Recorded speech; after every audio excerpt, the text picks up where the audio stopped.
My golden child sister chose to get married on the exact day I had booked a whole year earlier. That sentence fell onto the dinner table like a shard of shattered glass. Cold, sharp, and slicing the air into stillness. My parents laughed first, the kind of laugh they thought sounded elegant. But to me, it hit like a slap. The candlelight flickered softly, catching on her golden hair. I kept my hands perfectly still, my fingertip tracing the rim of my glass, as if holding on to the last thread of calm I had. "Are you okay?" Her voice was sweet, but laced with poison. I nodded.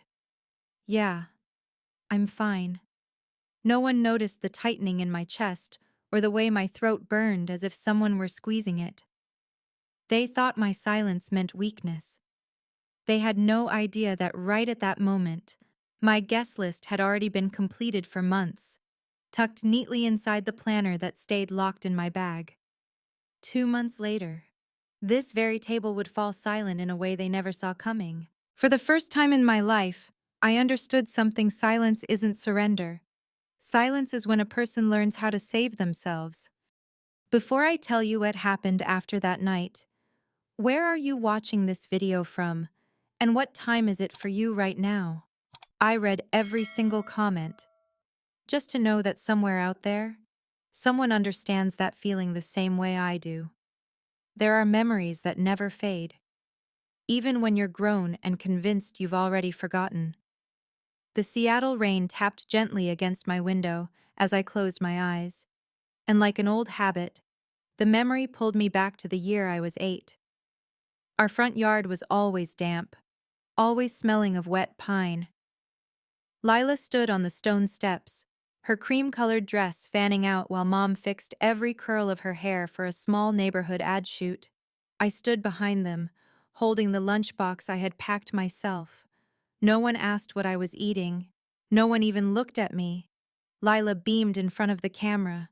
My eyes only burned, and my hands felt ice cold even though I was gripping that lunchbox tight. At school, I did everything to be seen, studied hard, sat up straight, raised my hand in every class. But every time I brought home a high score, all I got was Dad's distracted nod or Mom's empty warning, "Don't show off too much. You'll make Lila sad." I folded the test paper with the score of 100, not to keep it safe, but to make it smaller, less offensive to others. I don't know when I first started shrinking myself like that. Those folded papers slowly became a drawer full of evidence, things I had worked for but never received recognition for. When I grew older, they turned into a habit of writing everything down: numbers, appointments, bills, events. I recorded it all, as if without writing it down, no one would believe I existed.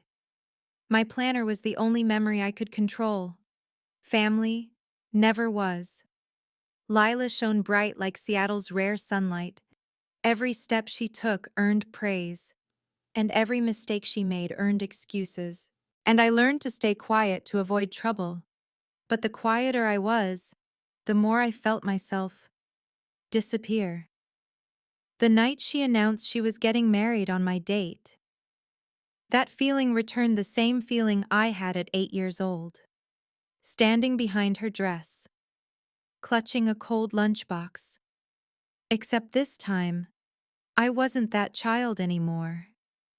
Something inside me tightened. Not fear, not sadness, but clarity, sharp as the glassy Seattle night. And I didn't know yet, that memory would become the spark for the biggest reversal of my life. There are pains that make no sound, yet quietly reshape an entire life. When I was 12, Garfield School held its winter performance. Seattle was freezing that day, the drizzle turning the schoolyard into a blurry gray mist.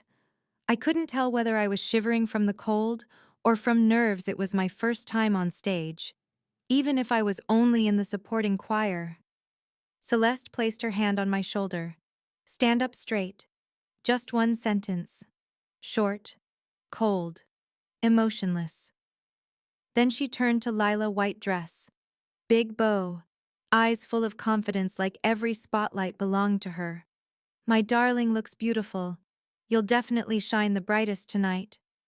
I stood beside them, shrinking into myself. When we stepped onto the stage, the spotlight swept in a slow arc then, stopped entirely on Lila. Only Lila. I sang. But my voice disappeared beneath the audience's noise, beneath Mom's cheers, beneath the sound of Celeste calling Lila's name as if the whole school existed for one child only. That was when I understood effort doesn't create light. Light is something other people grant you, and I was never the one chosen. In 8th grade, I received the All-Round Achievement Award Math, Science, Reading Comprehension. The principal called my name 3 times. I heard the applause clearly. For the first time, I felt like I had worth. Seattle was still rainy that night. I held the certificate to my chest like a heater. When I got home in Queen Anne, the first person I saw was Robert, my father. He looked at the paper for exactly 1 second, then changed the TV channel. Don't show off. Lila got a bad score in literature today. I stood there, rain still on my hair, feeling as if I had done something wrong. Celeste came down the stairs. Juliet, you're talented, but don't tell anyone. Your sister would feel terrible. The certificate in my hand suddenly felt heavy as stone. That night, I folded it in half, then folded it into quarters. Not to keep it safe, but to make it smaller. Small enough not to bother anyone. Later I realized I wasn't folding paper because I was tidy. I was folding myself. When I was 16, I liked a classmate named Evan Torres. He always saved me a spot at the chemistry lab table, always asked if I had eaten breakfast, always borrowed my pen, even though he had a whole pencil case. For the first time, I felt seen. One night before bed, I told Lila that was my mistake. A week later, Lila walked down the stairs wearing a Garfield High hoodie, Evan's hoodie. Evan asked me to go for a walk at Gasworks Park, she said, as if stating something obvious.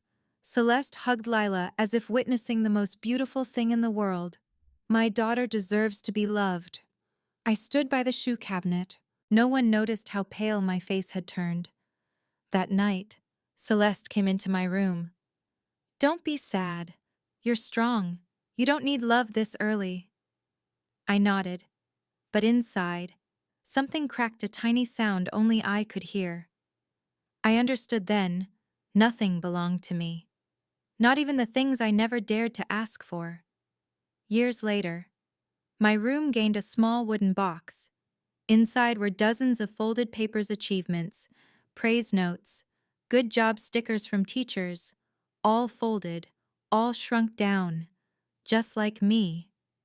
But my planner, the notebook I bought with money from my part-time job, was the one thing I never folded. I wrote everything in it. I wrote even the things no one cared to ask. I wrote to prove that I existed. The planner was the only place where I wasn't overshadowed by Lila. I don't know when I began noticing every detail.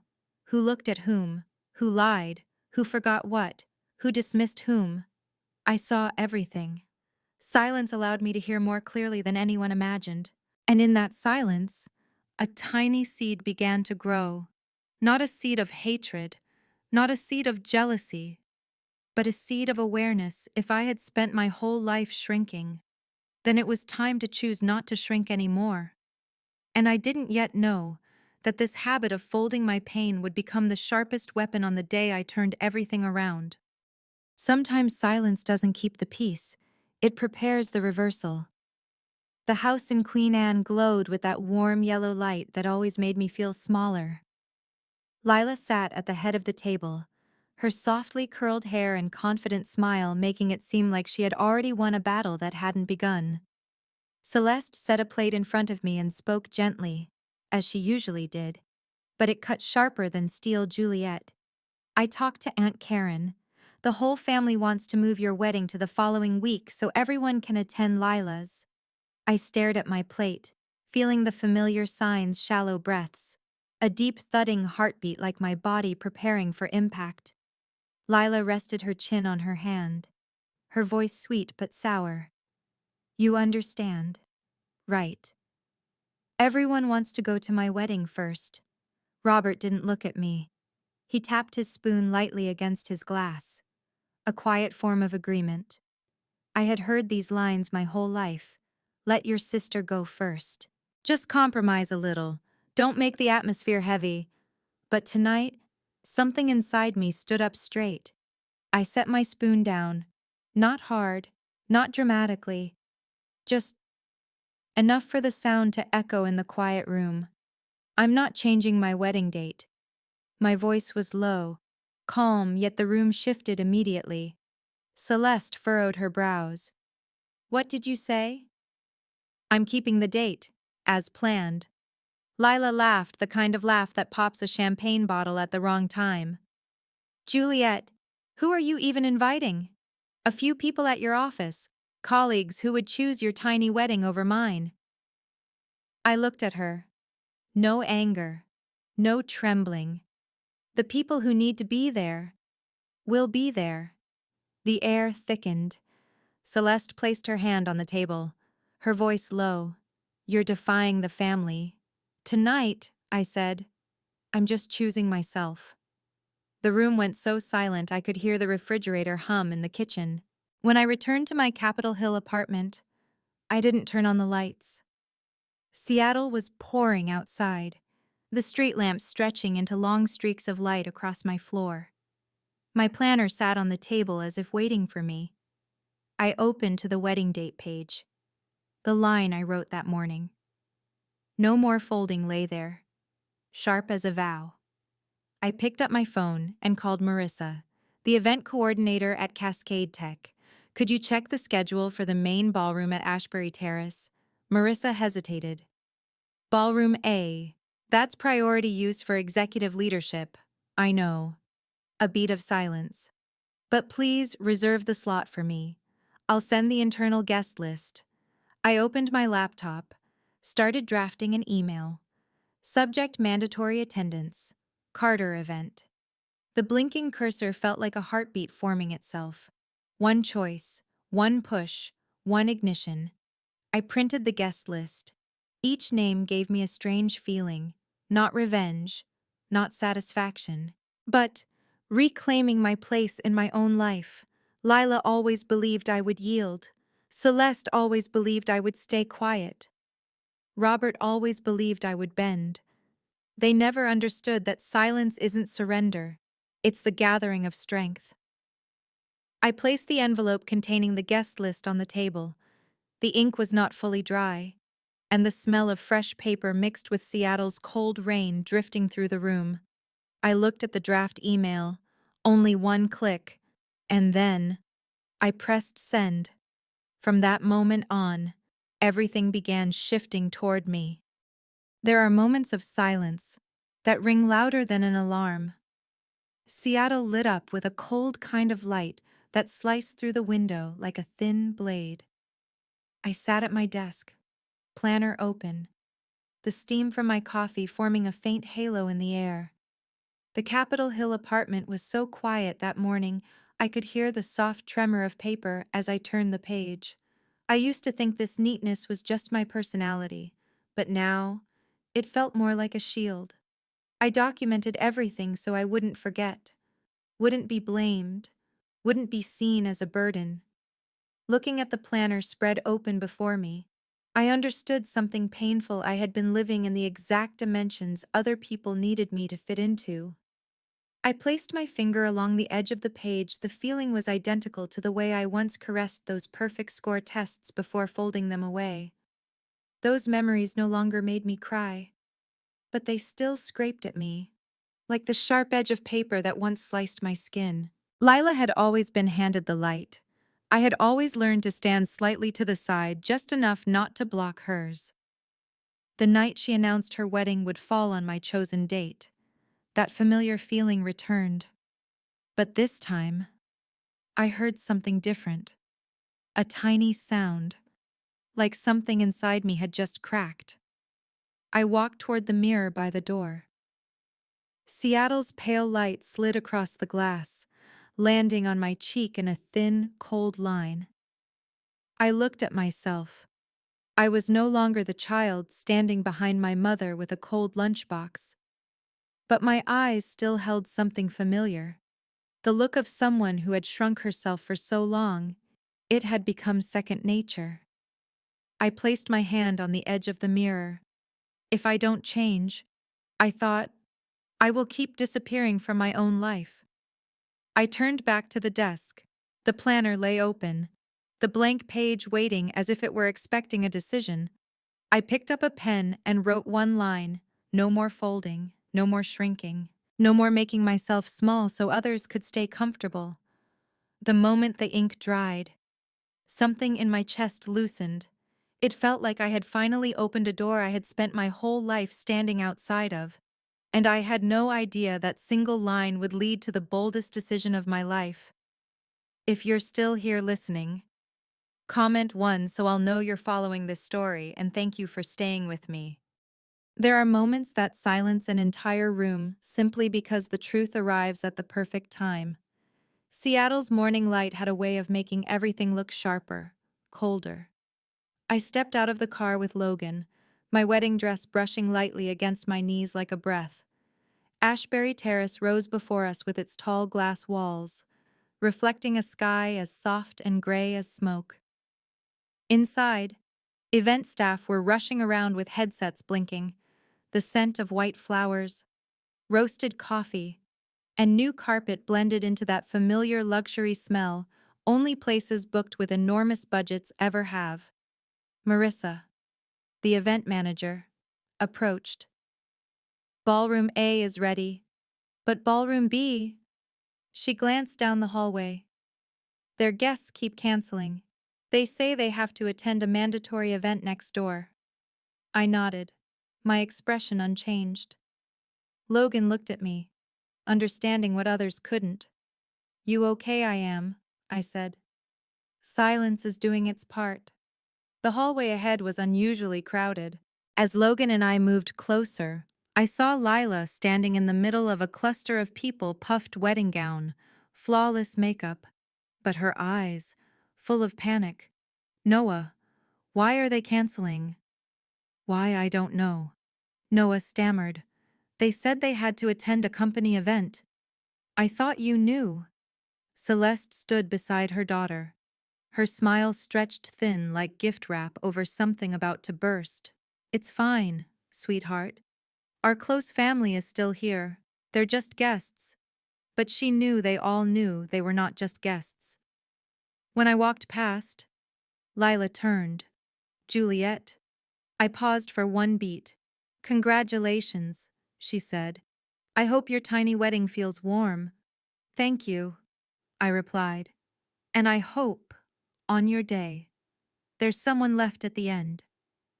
A chill rippled down Lila's spine. I didn't raise my voice, but the calm in my tone cut sharper than a blade. I kept walking. I didn't look back. When the doors to Ballroom A opened, I knew instantly this wasn't an ordinary ceremony. The chandeliers dropped light onto the tables like falling crystals. Rows of white-covered chairs were perfectly aligned. But what made me stop were the faces. Cascade Tech's directors, department heads, senior leadership from Carter Group, a few representatives from investment firms. They nodded as I passed. Not the polite kind, but the kind given to someone standing exactly where she belongs. I saw Everett Carter in the front row. He lifted his gaze, eyes like frozen glass. A small nod. No smile. No words. Just confirmation. Everything was in its rightful place. My heartbeat settled. My silence finally had weight.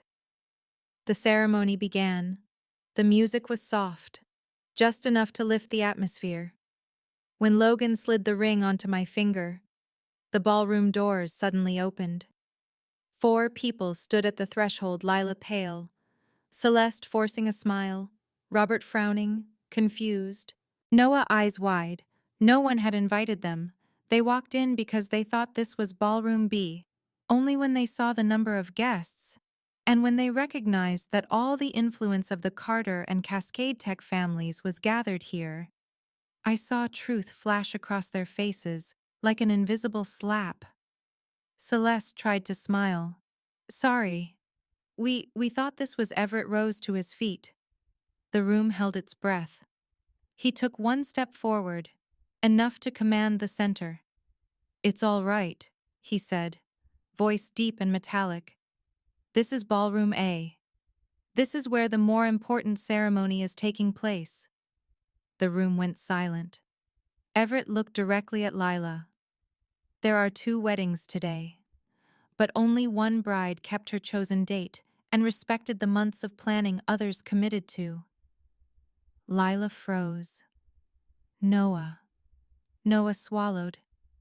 I got the mandatory attendance email from the company.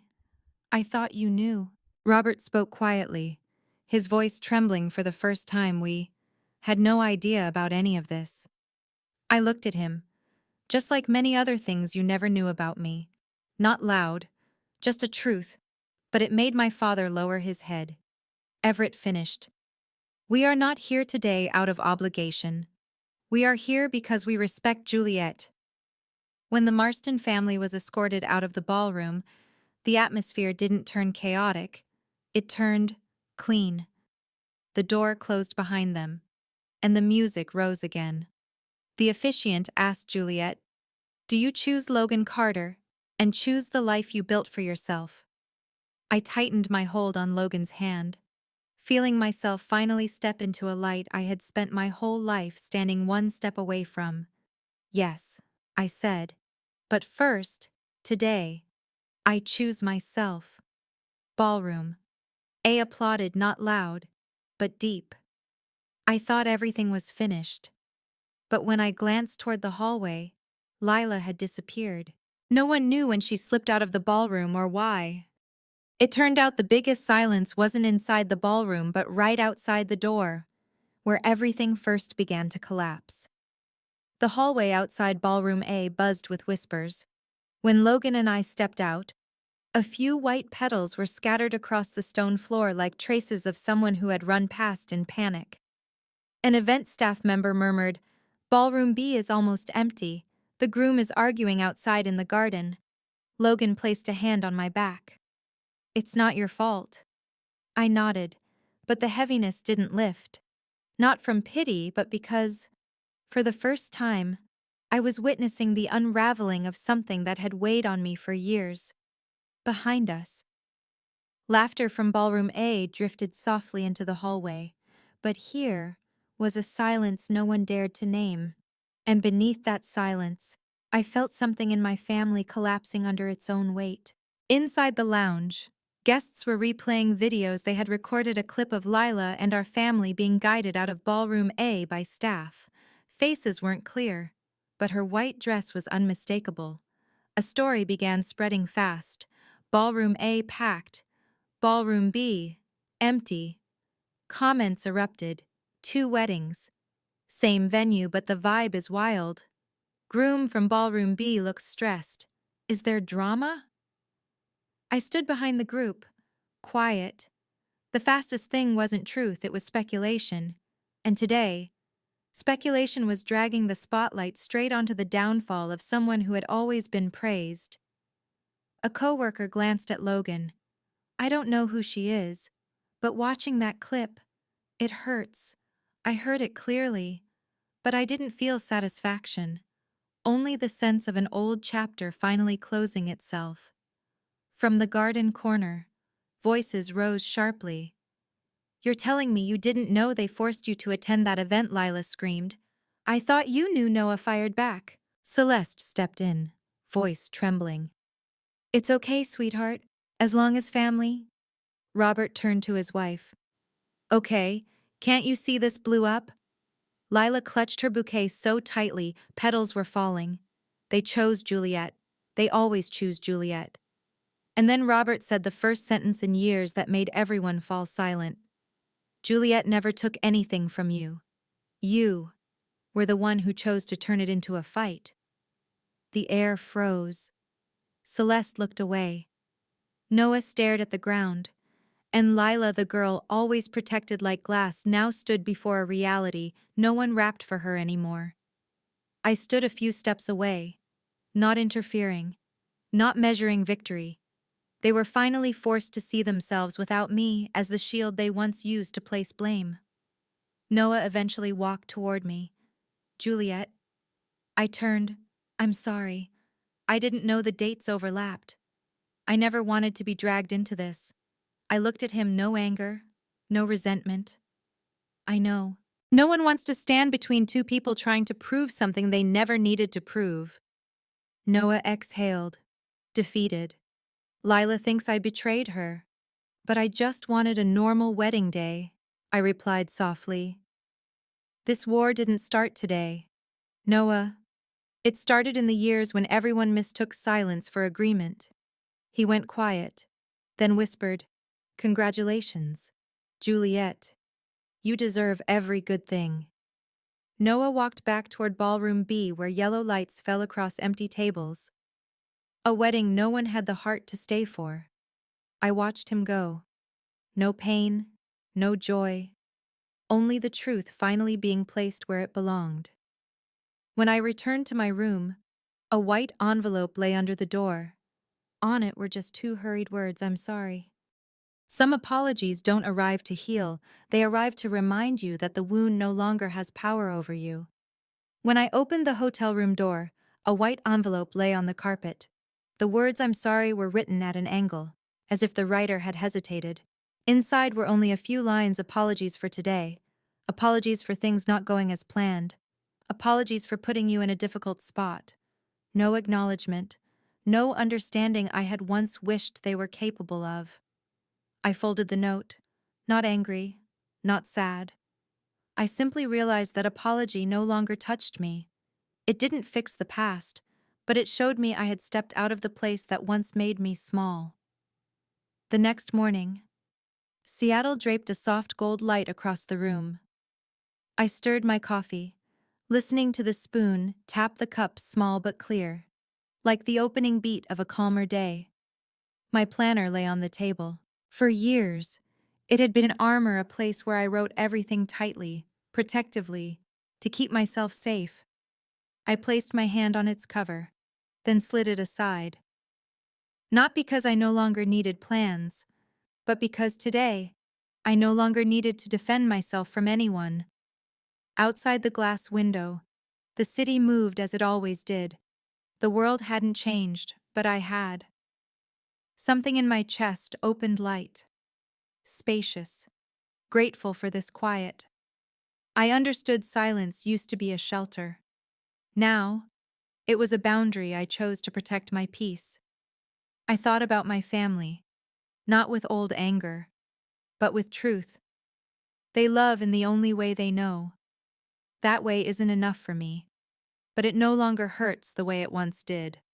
I don't expect them to change. I'm not waiting for explanations. I'm not searching for the validation that once made me shrink. I simply understand now some relationships must be stepped back from to be seen clearly. When we step back, we realize we don't need to become small to fit anyone. We learn what to keep and what to let fall away. Family isn't a place you must endure. Family is where you get to be yourself. And if no such place exists, you build it yourself. If you've ever walked away from somewhere that made you small, you understand this feeling. And in the final part, I'll tell you what changed me forever, what happened right after that wedding day. Because waiting for me at the end wasn't my family. It was an entirely new version of myself. The next morning, I looked at the city through the window and realized something simple. I no longer felt small. Not because they had changed, but because I had. The quiet inside my chest was no longer fear, it was space, made for a new life growing from within. I once believed that walking away from family was betrayal, but sometimes the kindest thing we can do for ourselves is to step away from a place that no longer has room for us, Not to forget them, but to remember ourselves. Not to close an old door, but to finally open the one we were meant to walk through. If you're watching this, and you see yourself somewhere in this story, I want you to know you're not invisible. You're not wrong for choosing peace. And sometimes, a healing journey begins with just one step, stepping away from the place that made you question your worth for far too long. Because sometimes, one story at the right moment is enough to change an entire life. Tell me where you're watching this video from so I know that somewhere out there, someone understands this feeling the way I do. And if you want to hear more stories about courage, silence, and quiet justice, don't forget to like and subscribe to the channel so I can keep sharing many more meaningful and inspiring stories with you. See you in the next story.